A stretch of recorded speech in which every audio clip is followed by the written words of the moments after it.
Imaginez que vous vous réveillez au son de murmures discrets des serviteurs préparant votre bain chaud parfumé à la myrrhe.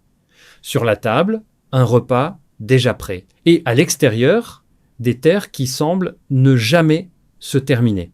Dans l'Antiquité, être richissime ne signifiait pas seulement vivre dans le confort. C'était occuper une position où le monde entier semblait tourner autour de vous. Mais cette grandeur n'avait rien de simple.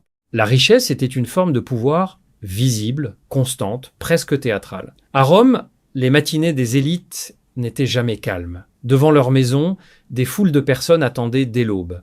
Pas pour discuter, mais pour demander, espérer, obtenir une faveur. Le riche devenait ainsi le centre d'un réseau humain où chaque geste avait un poids social énorme. Mais cette mise en scène ne concernait pas seulement les autres. Même le corps devenait un symbole. L'apparence, les vêtements, la manière de se tenir ou de marcher, tout devait montrer une chose, la supériorité. Dans certaines sociétés, comme l'Égypte ancienne, même les gestes les plus simples avaient une dimension spirituelle. Se maquiller n'était pas une vanité, mais une protection contre les forces invisibles du monde. Chez les Babyloniens, la richesse prenait une autre forme, celle d'une relation intime avec le divin.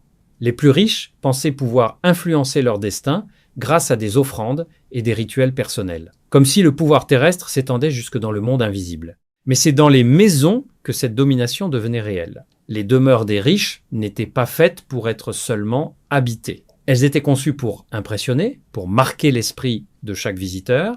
Chaque espace, chaque lumière, chaque décoration servait à rappeler une seule chose. Ici vit quelqu'un d'exceptionnel. Et derrière cette beauté, une réalité silencieuse existait. Un monde invisible de travail rendait tout cela possible. Sans lui, aucun luxe, aucune architecture, aucune opulence n'existerait. Même les repas devenaient un langage de pouvoir. Manger n'était pas une nécessité, c'était une démonstration de statut.